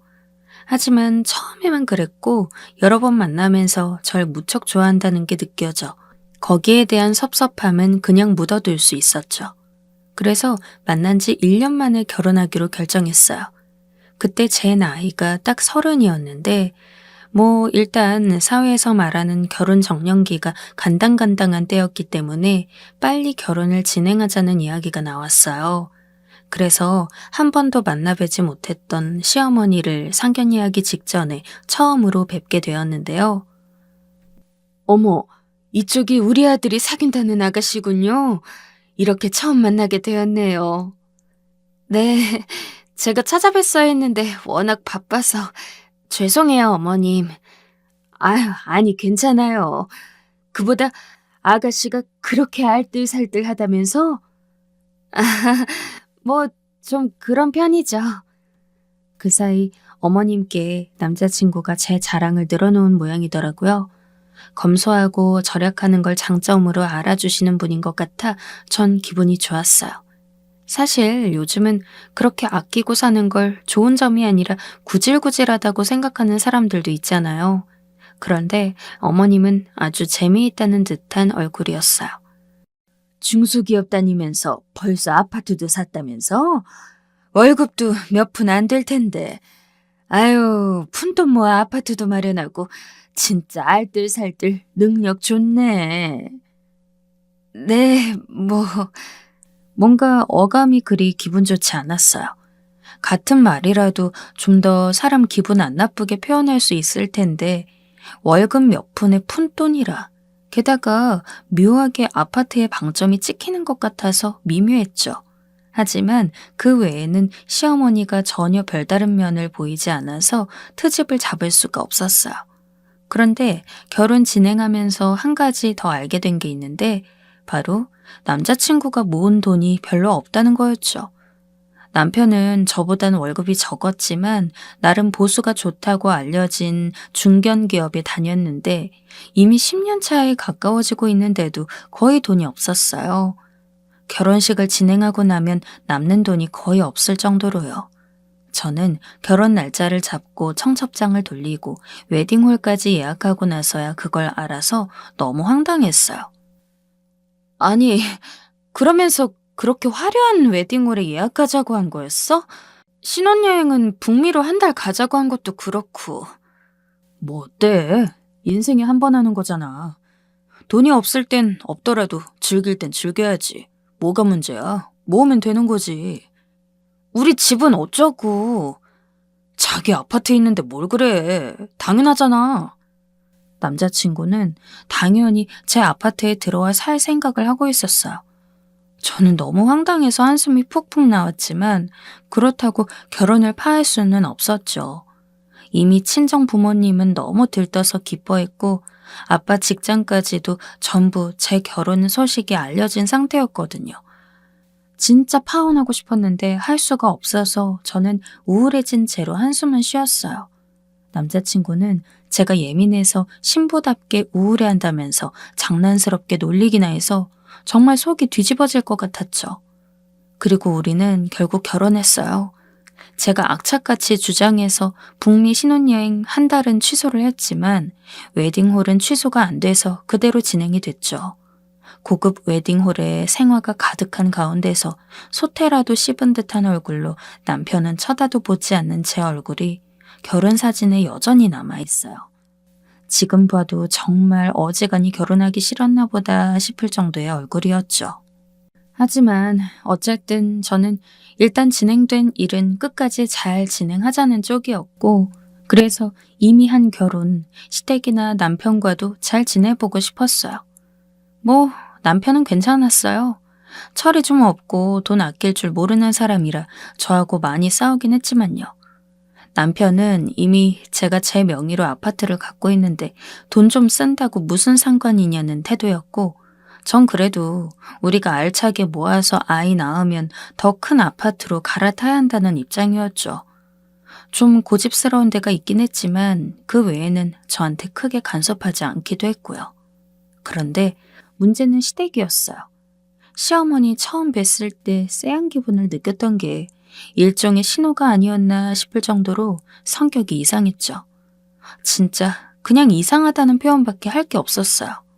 시어머니는 제가 회사 다니는 걸 알면서도 저한테 시댁 집안일을 시키고 싶어 하셨어요. 걸핏하면 그까짓 중소기업, 그까짓 푼돈 월급 운운하면서도 저한테 때만 되면 용돈이나 선물을 바라셨고요. 그리고 걸핏하면 친구분들의 며느리와 저를 비교했어요. 처음엔 그래도 이해했죠. 며느리 음식 드시고 싶었을 수도 있죠. 신혼 초에야 남편도 예쁘고 다 예뻐서 그냥 해드릴 수 있었는데 그게 길어지니까 정말 힘들더라고요. 예, 너 퇴근하고 오늘도 와야 한다. 어머님, 저 오늘 야근하는 날인데요. 세상에, 그까지 푼돈 받으면서 무슨 야근이니? 여자가 벌어봤자 뱁새걸음이야. 남자가 벌어야 황새걸음이지. 그런 소리 말고 빨리 와라. 아유, 저녁 먹어야 되는데 배가 고파 죽겠다. 그럼 혼자 차려 드시란 말이 목구멍까지 나왔지만 그래도 결혼한 지 얼마 안 됐고 아직 남편과의 사이도 좋은 편이었는데 차마 그럴 수가 없었어요. 저는 어쩔 수 없이 야근을 미루고 시댁으로 달려갔고 거기서 저녁 준비를 했어요. 그런데 그 사이 남편이 시댁으로 퇴근을 해서 왔더라고요. 아, 자기야, 자기 여기 있다고 해서 왔어. 어머, 왔어? 저는 절 도와주려고 온 줄 알고 너무 감동했어요. 하지만 남편은 저한테 와서 볼에 뽀뽀를 하더니 곧장 돌아서서 시부모님 계시는 거실로 가서 낄낄대면서 TV를 보더라고요. 너무 어이가 없어서 그날 기가 찼던 걸 생각하면 지금도 숨이 턱 막혀요. 거기다가 시댁에는 결정적으로 또 한 명의 이상한 사람이 있었어요. 바로 남편보다 2살이 어린 시누이였는데요. 처음에 봤을 땐 인상이 좋았어요. 어딘가 굉장히 돈을 잘 벌고 능력 있는 여성 같았거든요. 온통 명품으로 몸을 휘감고 있었는데 가방이나 신발, 옷은 당연하고 머리핀과 귀걸이까지도 명품 브랜드였어요. 나중에 말하는데 심지어 스타킹까지도 명품이더라고요. 그걸 또 자기 입으로 자랑하면서 말하는 스타일이었죠. 그렇다고 능력이 좋은 사람이냐 하면 그것도 아니었어요. 최저임금보다 조금 더 버는 사람인데 말 그대로 소기업에 다니면서 격리일하면서 말이에요. 솔직히 저도 중소기업에 다니긴 했지만 질적으로 너무 차이가 컸어요. 저는 석사 이상 엘리트들이 모인 정보통신기술 기업이었고 시누이는 그냥 인쇄소 운영하는 직원 3명의 소기업이었거든요. 그런데 어떻게 저렇게 명품을 잘도 사서 휘감고 다니나 했죠. 알고 보니 죄다 대출을 낸 상태였고 카드빚도 쌓여서 시댁에서 시부모님이 그걸 전부 갚아주고 있었더군요. 저는 남편한테 경고해서 절대 우리 돈이 거기로 흘러들어가는 꼴은 못 본다고 미리 말해두었어요. 남편도 그건 알아먹은 눈치로 고개를 끄덕이긴 했지만 제가 눈을 조금만 떼면 분명 시누이한테 돈을 뜯길 게 분명해 보였어요. 시누이가 정말 드세기도 했고 말도 잘해서 사람을 잘 꼬여냈거든요. 새언니, 그렇게까지 아등바등 돈 안 벌어도 돼요. 우리 같은 소기업 직원들은 어차피 그게 그거예요. 그냥 인생 즐기는 게 낫다니까? 네, 그렇죠, 아가씨. 예쁜 것도 사서 좀 입고 그래요. 그렇게 열심히 돈 모아서 뭐 하려 그래요? 어차피 나이 먹으면 다 소용없는데. 제가 일껏 차린 밥상 앞에서 시누이가 젓가락을 휘두르며 그러더라고요. 전 어이가 없었죠. 그런데 거기서 항변하고 싶진 않았고 그럴 수도 없었어요. 어째선진 모르겠지만 전 남편한테도 제 월급을 완전히 오픈하지 않았거든요. 제 일에 대해서도요. 남편은 제가 그냥 작은 기업에서 영업관리 해주면서 월급 조금 받는 알뜰한 여자 정도인 것으로 알고 있었어요. 전 기업 내에서 관리자 직급이었고 제 연봉은 남편보다 훨씬 높았는데 말이죠. 아, 엄마. 나 지난번에 데려왔던 남자친구요. 그래. 그 잘생긴 남자? 네. 나 걔랑 결혼할 거예요. 뭐? 시어머니는 깜짝 놀라 시누이를 바라봤어요. 사전에 전혀 얘기가 안 된 부분인 것 같았죠. 저는 간신히 일을 끝내고 식탁에 앉았는데 밥 한 술 뜨기도 애매하게 식탁 분위기가 이상했어요. 아니, 그 남자 무직이라며. 네, 근데 뭐 어떻게든 먹고 살겠지. 뭘 어떻게 먹고 살아? 아이, 뭐 하면 엄빠한테 들어와서 살지 뭐. 뭐? 너 정말? 아, 왜? 큰 소리 내지 말아요. 시어머니가 역정을 내자 시누이는 오히려 적반하장격으로 소리 질렀어요. 이 집은 항상 이런 식이었죠.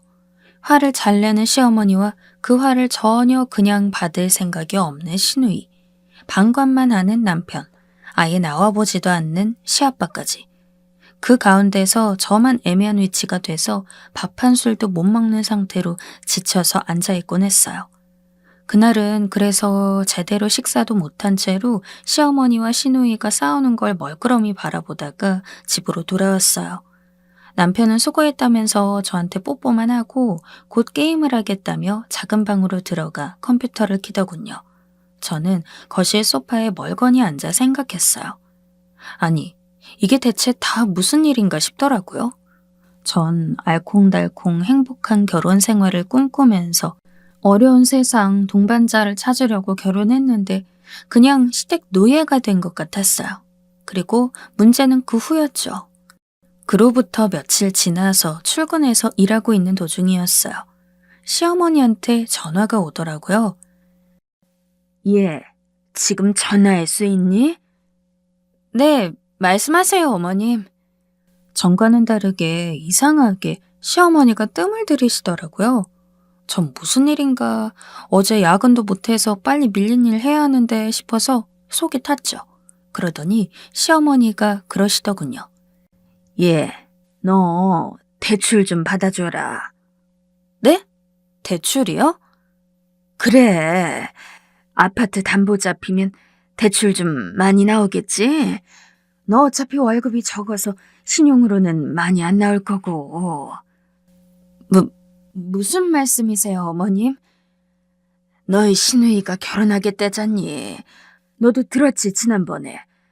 아휴, 아주 답이 없는데 사실 우리도 지금 여력이 없어서 말이야. 당장 올해 안에 결혼식 예약해서 하겠다고 하는데 혼수는 해야 할 거 아니겠니? 전 너무 어이가 없어서 머리가 울리는 것 같았어요. 지금 시댁에서 저한테 시대착오적인 시집살이를 시키고 있는 것도 우라가 가끔 치밀어 올랐는데 이제 아예 아파트를 담보로 해서 대출을 해오라네요. 그것도 시누이 결혼 자금으로요.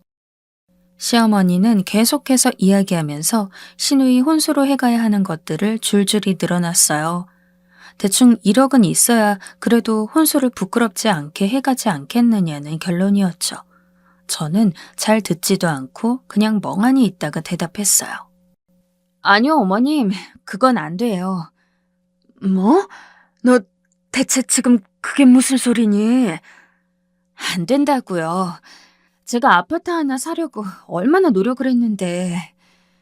무슨 소리야? 예, 너 어차피 우리 죽으면 유산 물려받는 거야. 그게 1억만 될 것 같니? 어쩜 그렇게 애가 앞을 못 내다봐? 아니요. 저는 나중에 물려받는 것보다 지금 제 손에 있는 아파트가 더 중요해서요. 너 무슨 말버릇이 그래? 어쩜 그렇게 이기적이니? 너 오늘 집에 와라. 와서 이야기하자. 저는 그냥 거기서 전화를 끊어버렸어요. 머리가 아파서 하루 종일 일은 전혀 하지 못한 채로 저는 그냥 시댁이 아닌 집으로 가버렸죠. 그래도 계속해서 시댁과 잘 지내보려고 노력을 엄청나게 했는데 이제 더는 못하겠다는 생각이 들었어요. 제가 여태까지 열심히 노력해서 모은 돈은 그냥 재산이 아니라 제 인생의 성취이기도 했어요. 그런 걸 갚겠다고 빌려달라는 것도 아닌 그냥 달라는 거였죠. 일단 담보대출 받아서 시누이한테 주고 그걸 우리한테 갚으라는 거였어요. 집에 갔는데도 핸드폰이 울리고 집 전화도 울리더군요. 저는 머리가 아파서 그냥 소파에 앉아 전화를 전부 무시했어요. 곧 남편이 퇴근해서 집으로 오더라고요. 자기야, 엄마가 우리 집으로 오라고 하던데 왜 여기 와 있어? 나한테 신경질 내면서 자기 찾으러 오라고 하잖아. 남편이 못마땅한 목소리로 말했어요. 전 그래도 남편은 제 편을 들어줄 줄 알았어요. 아니, 그까짓 담보대출 좀 받아주면 되잖아. 그것 때문에 삐져서 이러고 있는 거야? 그까짓? 우리 이 아파트뿐이야. 이거 날아가면 어쩌려고? 날아가긴 뭐가 날아가. 그냥 갚으면 되잖아. 내 월급으로 생활 충분히 하니까 당신 월급으로 갚으면 뭐 세월 좀 지내면 갚아져 있겠지. 아, 그냥 해줘. 내 동생이랑 엄마 화나면 골치 아프고 상대하기 귀찮아. 남편은 양말을 아무렇게나 벗어서 빨래 바구니 쪽으로 던져놨어요. 거꾸로 뒤집어져서 벗겨진 양말이 한쪽은 바구니 안으로, 한쪽은 바구니 바깥으로 던져졌죠. 제가 그렇게도 양말 제대로 벗어서 바구니 안에 넣으라고 결혼한 이후 내내 이야기했는데도 조금도 변함없이 남편은 지금까지도 저러고 있었어요. 그 순간 저는 결론을 내렸어요. 나 못해. 못한다니. 그럼 안 되지. 나랑 살려면 해야지. 뭐? 나랑 살려면? 그럼 대출 안 하면 나랑 헤어지겠다는 거야? 제가 흥분하면서 큰 소리를 내자 남편이 움찔하더군요. 저는 여태까지 남편한테 제대로 화를 내본 적이 없었으니까요. 자기야, 뭘 또 그렇게 극단적으로 가. 아무튼 난 못해. 그러지 말고. 그러면 내 동생 결혼자금 당신이 어디서 구해오든가. 저는 깊이 한숨을 내쉬었어요. 더는 견딜 수가 없었죠. 아니, 돈은 당신이 구해와야지. 당신이 오빠잖아. 뭐? 당신한테도 시누이야. 당신은 걔 새언니. 아니, 더는 새언니 아니야. 나 당신하고 이혼할 거니까. 그 말에 남편이 멍청해지더니 곧 얼굴이 시뻘겋게 달아오르더군요. 지금 무슨 소리 하는지 알긴 아는 거지? 제정신이야? 지금 대출받기 싫다고 나랑 이혼한다고? 그래. 당신이 남편이면 나한테 이러면 안 되는 거야. 그까지 쥐꼬리만한 월급 받아서 앞으로 어쩌려고. 나 같은 남자하고 헤어지고서 중년 되고 늙어서도 그 작은 기업에서 써줄 것 같아? 늙은 여자를? 남편이 흥분해서 막말을 하기 시작했어요. 저는 제가 결혼한 게 이런 사람이었구나 싶어서 무척 허탈해졌죠. 본인보다 능력이 없다고 생각되니까, 그리고 제가 헤어지겠다고 하니까 저런 소리를 하는구나 싶어서요. 나도 당신하고 이혼할 거야. 뭐, 나는 당신보다 예쁘고 어린 여자 없어서 이러고 사는 줄 알아? 회사 여자 직원들이 날 얼마나 좋아하는지 알아? 남편은 화를 내면서 집을 나가버려서 그날 외박을 했죠. 제가 먼저 이혼을 말한 것 때문에 제대로 열받은 것 같았어요. 저는 그때를 놓칠세라 이혼을 밀어붙였어요. 이혼 소송이니 뭐니 하지 않고 합의 이혼이 가장 깔끔했으니까요. 한 보름 정도 제가 이혼하자고 줄기차게 요구하자 자존심이 상한 남편은 자기가 이혼 서류 가져가겠다면서 호언장담하더군요. 남편은 내실은 없는 주제에 큰 소리만 치는 위인이라서 이혼 서류를 제대로 보지도 않고 작성했어요. 사실 아파트는 제 명의였고 남편이 가져온 건 사실상 아무것도 없는 수준이어서 재산 분할을 할 것도 없었죠. 결혼한 지도 얼마 되지 않은 상황이었고요. 그동안 계속해서 시어머니한테서 전화가 왔지만 저는 받지 않았고 남편은 시어머니 전화를 받으면 지금 속 시끄럽다고 끊으라고, 지금 자기한테 상관하지 말라고 소리를 지르고는 끊어버렸어요. 남편이 소리를 질러서인지 시어머니는 저희 아파트에 오질 않았죠.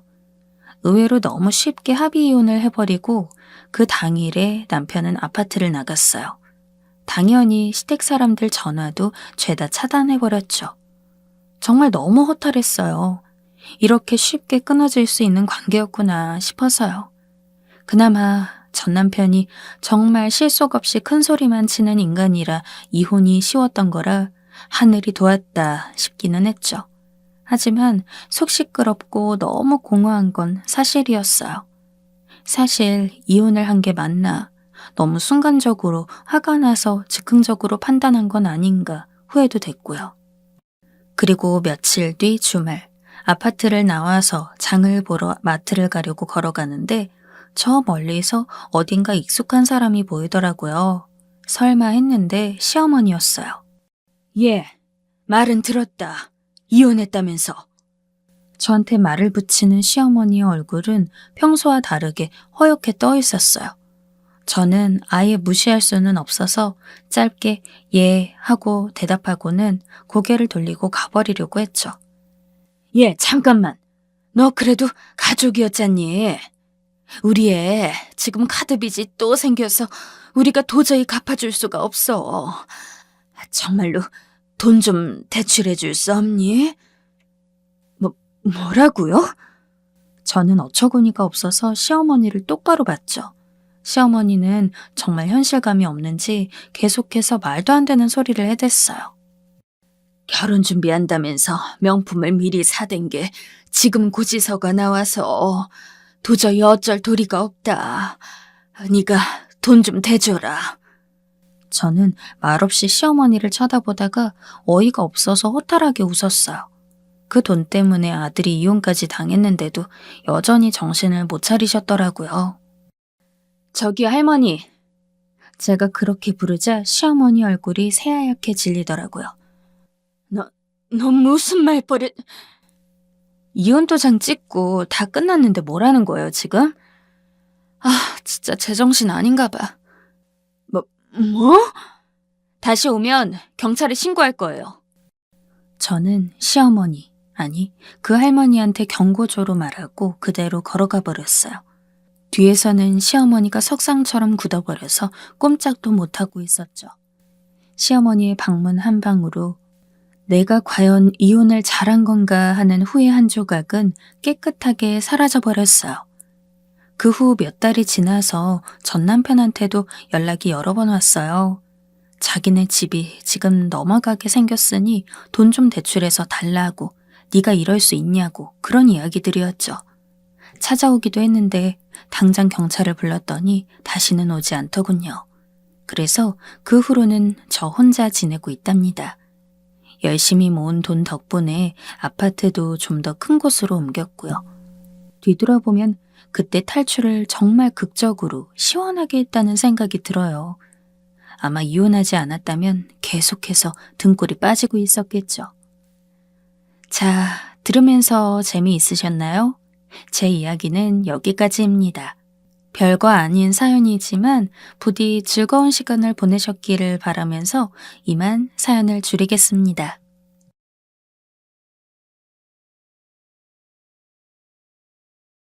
솔직히 시어머니가 있고 신우가 있는 생활을 하는 분들이라면 각각 정도의 차를 두고 할 말들이 꽤 있으실 거라 생각해요.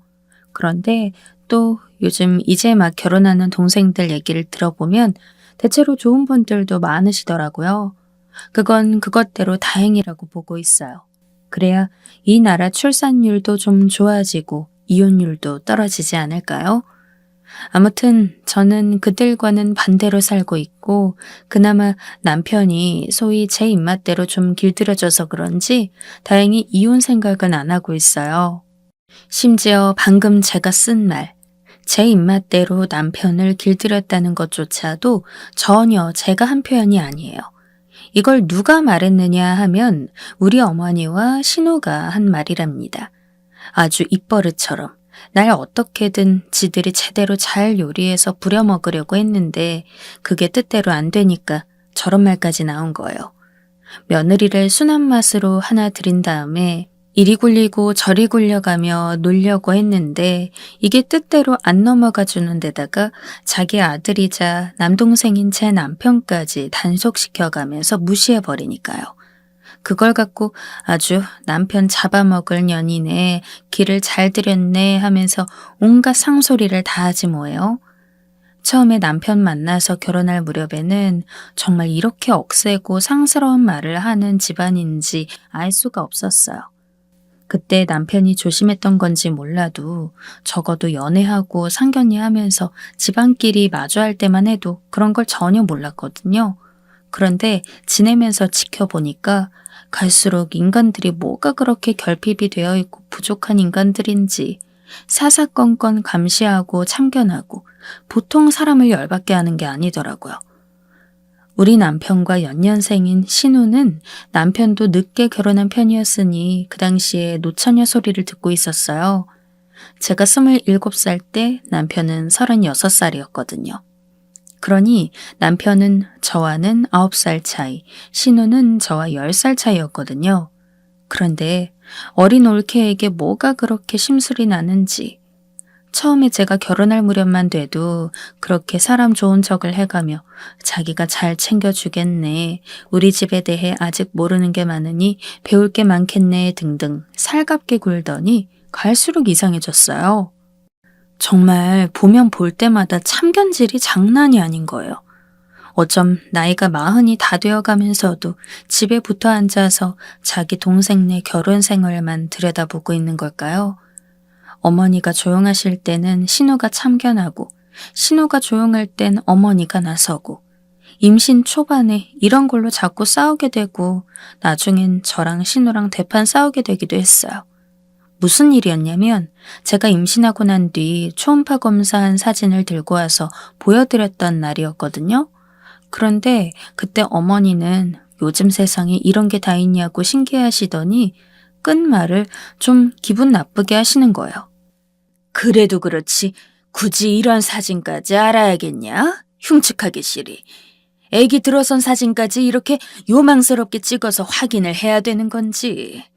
하여간 요즘 엄마들은 보통 극성 맞은 게 아니네.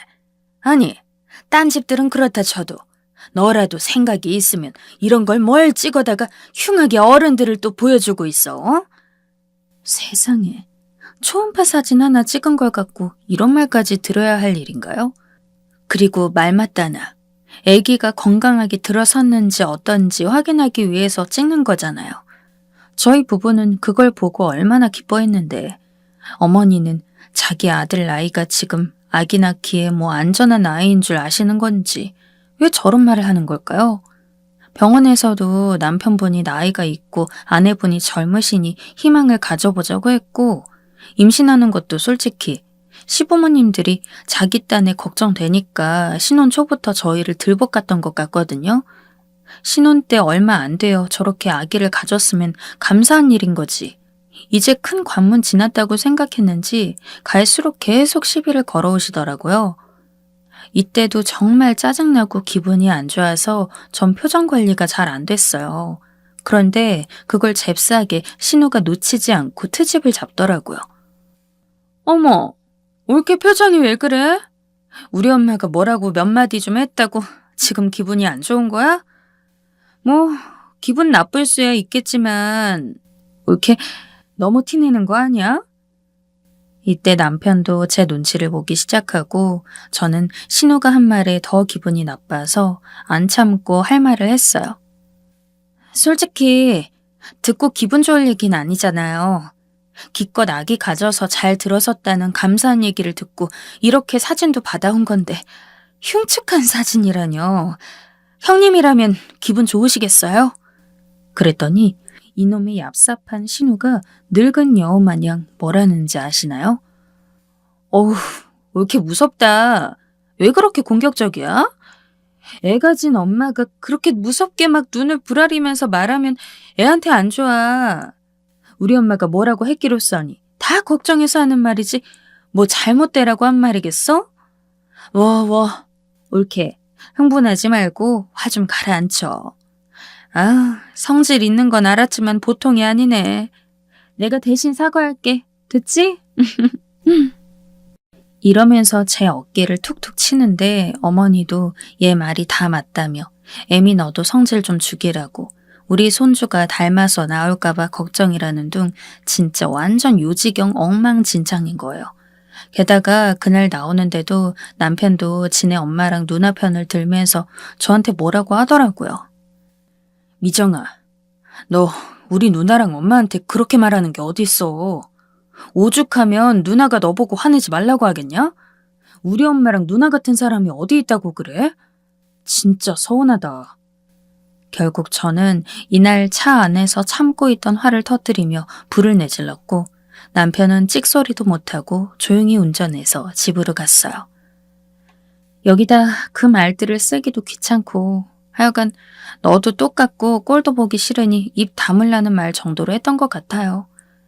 여기서 남편까지 저러고 앉아있으니 제가 진짜 화가 안 나게 생겼나요? 약은 있는 대로 올려놓고 화낸다고 조롱하는 것들이랑 잠시도 더 오래 있기 싫더라고요. 그렇게 저는 임신 주기를 보내고 있는 와중에 다운증후군 기형 검사도 받고 정말 생명 하나 키워서 밖으로 내보내는 게 보통 일이 아니라는 것을 실감하게 되었답니다. 점점 만삭으로 몸이 불러오고 힘들어지는 와중에 출산 가방도 싸고 아기 물품도 따져보면서 열심히 준비하고 있었는데요. 솔직히 출산이라는 건 여자들 누구에게나 다 겁이 나고 어렵게 여겨지잖아요. 저도 고민이 많았는데 당시에 살이 너무 많이 찌고 임신 당뇨며 중독증 위험 얘기를 듣다 보니 결국 병원에선 제왕절개를 건의하셨어요. 이대로면 산모도 아기도 힘드니 일찍 수술해서 낳는 게 맞겠다고 말이에요. 그런데 저도 이때 겁이 났던 게 몸이 너무 심하게 부어서 눈도 잘 안 떠지고 제 다리는 퉁퉁 붓다 못해 불고 불어서 손가락으로 누르면 살이 쑥 들어가고 했어요. 그러니 뱃속 아기는 어떨까 싶어 걱정이 너무 많았고 자연분만이 과연 괜찮을지 모르겠더군요. 결국 고민 끝에 제왕절개 날짜를 잡게 되었고 조리원 일정이며 다 맞추고 있던 중 남편이 이 사실을 시댁에 말했나 봐요. 그랬더니 그새 또 어머니가 전화하셔서는 옆에서 신우가 조잘거리는 소리가 들리는 것도 신경 안 쓰시고 또 제 속을 막 긁어대는 거예요. 야, 애미야. 아무리 그래도 엄마가 되어갖군 그것 좀 참고 아래로 나와볼 것이지. 뭔 엄살을 그렇게 떨어가면서 애를 끄집어낸단 거야. 니네 신우 얘기 들어보니까 애가 밖으로 나올 준비도 안 됐는데 그렇게 끄집어내면 안 된다고 하더라. 나도 마찬가지야. 나도 네 신우랑 네 남편 낳을 때 다 직접 낳았지. 뭔 배에다 칼을 대고 앉아있어. 그렇게 약해 빠져가지고 나중에 애들 두셋은 어찌 낳으려 그러냐? 옆에서 신우가 조곤조곤 잡음 넣는 게 다 들려서 짜증이 나 죽겠는데 누구 맘대로 무슨 둘째를 낳고 셋째를 낳아요. 내가 애 낳는 기계도 아니고 왜 제 몸을 통해서 본인 계획을 막 세우고 있는 건지 정말 화나더라고요. 그래서 대충 답하고 전화를 끊어버렸는데 글쎄 이놈의 신우가 진짜 정점을 찍어버리더라고요. 저녁 늦게 저한테 카톡으로 뭘 보냈냐면요. 제왕절개의 단점이라고 적혀져 있는 게시물이랑 영상들. 이렇게 해서 태어난 아기는 위험하고 불행하다. 무책임한 엄마들의 결단 어쩌고 하면서 거의 10몇 개의 링크를 보내온 거예요. 진짜 미친 거 아닌가요? 너무 열받아서 같은 임산부 친구들한테 얘기했더니 다들 신우가 보통 미친 게 아니라며 그걸 나중에 고소할 수 없는 거냐고 묻더라고요. 진짜 우스갯소리로 나중에 이혼할 거면 자료로 갖고 있다가 제출하는 게 낫겠다고 말이에요. 가뜩이나 애 출산 전에 몸이 너무 붓고 힘들어서 제대로 걷지도 못하고 있는데 수술해서 낳는 것도 안전할까 싶어 겁나 있던 와중에 이게 무슨 짓이랍니까? 못 참겠어서 남편한테 나 애 낳는 순간 너랑 이혼할 거라고 네 엄마랑 네 누나 때문에 도저히 못 살겠다고 했어요. 남편은 온몸이 땡땡 불어버린 제가 울면서 고함을 지르는 걸 보고 자기도 좀 그랬는지 옷을 붙잡고 싹싹 빌더라고요. 자기가 다 잘못했다. 엄마랑 누나 보고 그러지 말라고 하겠다면서 말이에요. 결국 그 난리를 치고 얼마 후에 저는 아기를 낳았고 참 감사하게도 건강하게 잘 태어난 아기를 데리고 조리원에 갔다가 다시 집으로 돌아왔어요. 저희 친정엄마가 봐주고 하면서 조리를 하던 중 신우랑 어머니는 딴엔 지들이 할머니고 고모라면서 아기를 보러 온다는 거예요. 저는 출산 직전에 있던 일들로 감정이 안 좋았지만 아기 낳느라 고생했다고 돈 몇십만 원이라도 보내온 걸 보니 없는 형편에 지들도 생각이 있었나 보다 싶었어요. 그래서 일단 오시라 했는데 글쎄 여기서는 저희 친정엄마와의 싸움으로 번지고 말았어요. 어쩜 이렇게 변하는 게 없는 건지. 엄마가 이때 머리끝까지 화가 나셔서는 저녁에 퇴근한 저희 신랑 불러다가 야단까지 쳤답니다. 이유가 뭐냐면 아기 낳고 이제 몸 회복이 다 안 돼서 침대에 누워있는 절 보고 신우랑 어머니가 계속 밥소리를 하는 거예요. 아이고 벌써 점심때가 되었는데 할머니나 니네 엄마나 아무도 밥 줄 생각을 안 한다 그지? 우리 손주는 언제 말하나? 얼른 말을 해야 같이 야단을 쳐주지. 안 그래요? 이러면서 제 애기한테 이따위 말들을 짓거리는 거예요.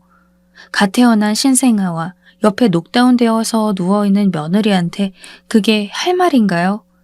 저희 엄마는 밖에 앉아 계시다가 이 말을 듣고 울컥하셨는지 바로 안방에 훅 들어오셔서 따지더라고요. 아니 사돈, 잠깐 이리 나와보세요. 사돈 처녀도요. 세상에 사돈, 여기 지금 사돈네 밥 줄 사람이 어디 있습니까? 이제 막 태어난 애기 키우는 집에 와서는 과일 하나 손에 안 들고 왔으면서. 뭐 밥이요? 여기 밥 얻어 드시러 오셨어요. 시장 가시면 집에들 가서 드세요. 여기 있지 마시고. 아, 뭐예요? 얼른들 나가세요. 사실 저희 엄마도 2달 정도 저희 집에 있기로 했지만 보통 몸이 축나는 게 아니었거든요. 도우미 아주머니가 계시긴 했지만 그래도 자꾸 본인 손으로 돌봐야 마음이 편하다며 집안일에 저 먹일 미역국에 사위용 반찬이랑 밥도 다 새로 하시고요. 거기다가 손주 씻기고 하는 것도 다 본인이 하셨어요. 밤에는 아기가 우니까 저보고 자라면서 엄마가 일일이 안아서 재우시고 낮에는 제가 그나마 좀 볼 때 겨우 꾸벅꾸벅 졸고 계셨어요. 그런 엄마와 저의 생활 안에 말도 없이 자기들끼리 들이닥쳐 놓고 무슨 밥을 차려서 대령하길 바라고 앉았냐는 거예요. 엄마도 저한테 시댁에 대해 들은 게 많으셨지만 그래도 참고 또 참고 계셨는데 눈앞에서 자기가 있는데도 본인 딸한테 헛소리를 하는 걸 보니까 완전 화가 치받아 오르신 거예요. 결국 그날 쫓겨나듯 그 둘은 집에 갔고 저녁에 퇴근한 남편을 엄마가 불러 앉혀놓고 엄청 뭐라고 하셨어요. 그런데 또 그래놓고 마음이 불편하셨는지 늦게 마트에 가서 또 전복이며 뭐며 잔뜩 사오셔서는 다음날 아침에 사위 먹을 밥을 한 상 차려주신 거예요. 우리 엄마가 진짜 이렇게까지 사위를 챙겨주고 있는데 집에서 손 까딱 안 하고 누워있는 사위 녀석이 뭐가 예쁘다고 전복이며 보양식까지 해먹여가면서 돈 한 푼 안 받고 우릴 봐주는데 말이에요. 이래서 딸라한 게 죄인이라는 건지 전 그 말을 볼 때마다 그렇게 화가 나더라고요. 애 낳고 시댁을 겪다 보니까 점점 갈수록 화병만 심해지는 것 같았어요. 이때 저희 엄마랑 제가 밥 먹듯이 했던 말은 정말 신우 저거 지도 꼭 결혼해서 지 같은 시댁을 만나봐야 정신 차린다는 거였죠. 그러니 남이 결혼해서 시댁이랑 관계가 어떤지 임신을 해서 어떤 상태인지 하나도 모르니까 저렇게 옛날 고리적 소리들만 해가며 온갖 참견질을 하는 거잖아요. 우리 어머니도 자기 딸이 임신하고 애 낳고 누워서 아무것도 못하고 있는 꼴을 봐야 이게 뭔 맘인지 알려나 싶더라고요. 아무튼 그런 와중에 또 우리 남편은 크게 사고를 친 게 있었는데요. 본인이 그러고 싶어서 그리 된 건 아니지만 아무튼 회사 사정이 무척 안 좋아지다 보니까 점점 승진해서 밀려나게 되고 애 키우고 한창 돈 많이 들어야 할 시기에 그만 정리가 되어 대기발령 상태가 된 거예요. 저도 자세히는 모르지만 거의 그냥 책상만 놓고 온 회사 사람들이 감시하는 소위 퇴사를 강요하는 상황까지 갔더라고요.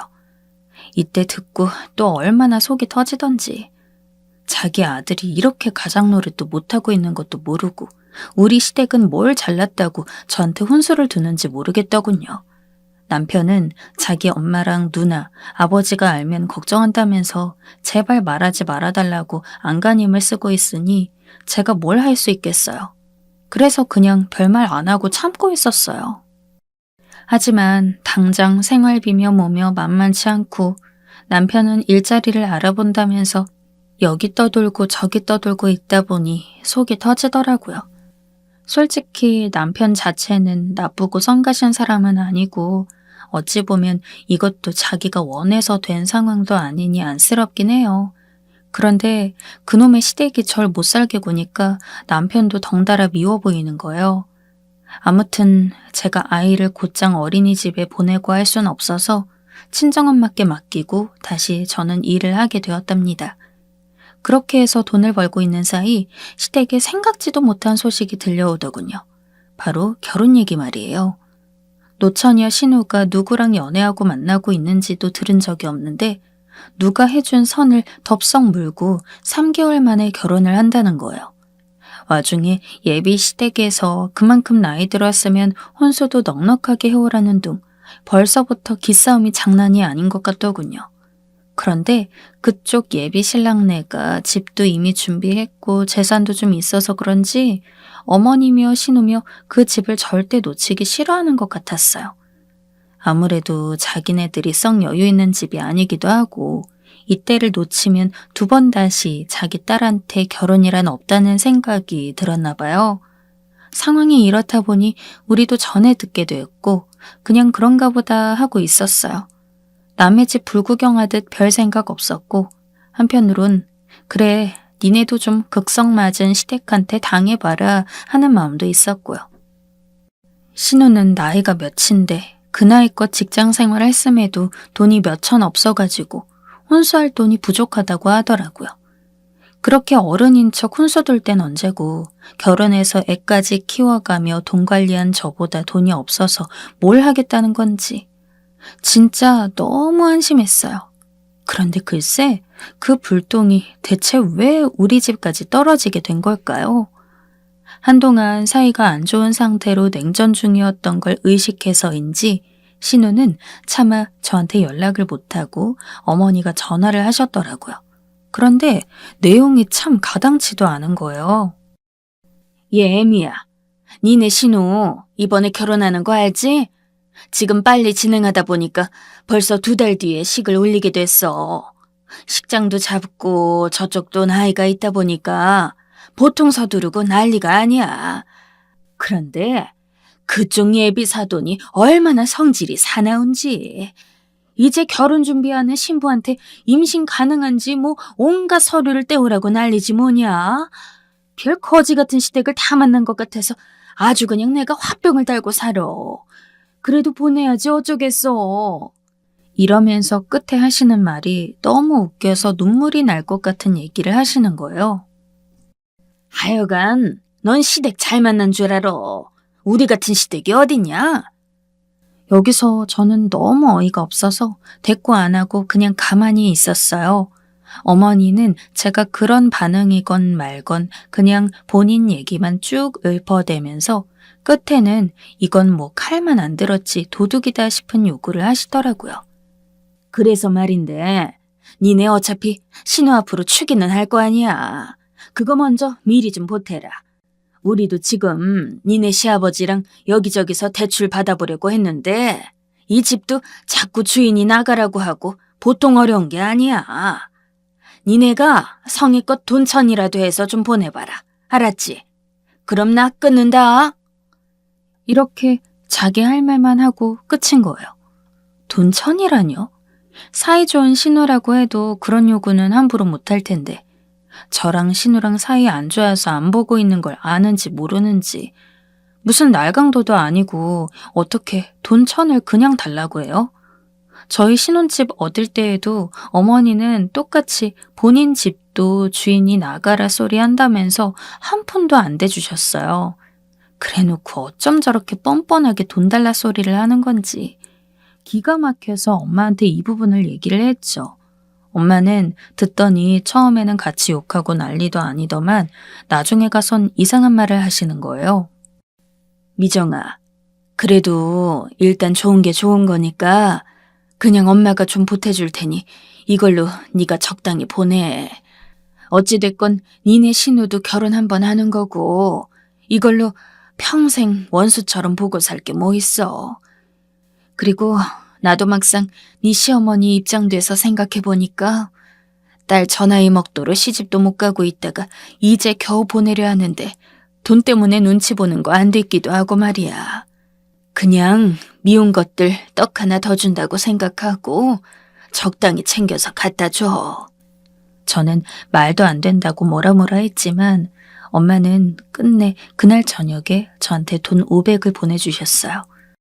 한 푼도 줄 수 없다고 말한 저보고 그래도 그냥 눈 딱 감고 주라면서 말이에요.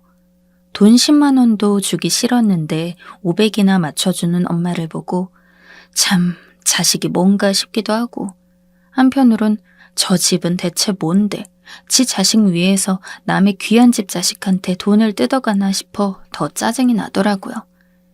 일단은 전 내키지 않았지만 남편한테 이 사실을 말했고 남편은 우리 엄마의 깊은 속을 알고 어쩔 줄 몰라 하더라고요. 솔직히 돈도 못 벌어오는 사위, 장모님이 애 봐주면서 반찬이며 뭐며 사위 힘내라며 왕창 챙겨주니 자기도 면목이 없었을 거예요. 암튼 그날 저는 툴툴거리면서 남편과 함께 시댁에 갔고 축의금 미리 드리는 거라면서 봉투에 500을 담아서 어머니께 드렸어요. 그날 신우는 제 얼굴 보기 민망했는지 뭔지 안 왔고요. 그런데 이날 정말 어마어마하게 사단이 났어요. 차라리 신우가 안 온 게 낫겠다 싶을 정도로 말이죠. 이날 어머니 때문에 모든 게 엉망진창이 되고 뒤엎어졌고 아버님조차 본인 마누라 꼴보기 싫다며 집을 나가버리셨는데요. 글쎄 이날 어머니가 저한테 봉투를 받고 뭔 행동을 하셨냐면요. 바로 제 눈앞에서 봉투를 확 벌려가지곤 돈을 꺼내서 한 장 한 장 세는 거예요. 진짜 뭐 이리 무식한 집안이 있나 싶어 경악을 하던 와중에 대충 세보더니 돈 봉투를 바닥에 패대기 치는 게 아니겠어요? 오메, 야, 네가 진짜 보통 쪼잔한 년이 아니구나. 1000은 맞춰왔어야지. 500? 500이 뭐냐? 이거 갖고 뭐 냉장고 하나 사고 뭐 사고 하면 끝 아니야. 아유, 진짜 이렇게 찌질하게 굴어야겠어? 저는 이때 어이가 없어서 눈도 제대로 못 뜨고 멍청하게 어머니를 봤어요. 그런 와중에 어머니는 또 누구 조카네는 얼마나 보태고 어쩌고 이런 소리만 하면서 눈에 쌍심지를 켜고 불호령을 하시더라고요. 이때 남편이며 아버님도 약간씩 표정이 변했고 남편은 너무 어이가 없었던지 얼굴이 벌개져서 다시 봉투에 돈을 주워 담더라고요. 저는 무표정으로 남편에게 말했어요. 당신 그거 이리 줘. 나한테 얼른 다시 주라고. 남편은 저랑 어머니를 양쪽으로 번갈아 가면서 난감한 눈으로 보더니 결국 담은 돈을 저에게 주더라고요. 그리고 저는 옷을 다시 챙겨 입으며 일어났고 부들거리는 어머니를 내리깔아 쳐다보며 말했어요. 싫으시면 어쩔 수 없죠. 다시 가져갈게요. 나중에 올 때 바카스나 한 세트 사올 테니까 그거나 들고 가세요. 그랬더니 어머니가 온갖 쌍욕을 하면서 일어나면서 제 멱살을 붙잡길래 저는 손으로 확 쳐냈어요. 뭐요? 뭐 쪼잔?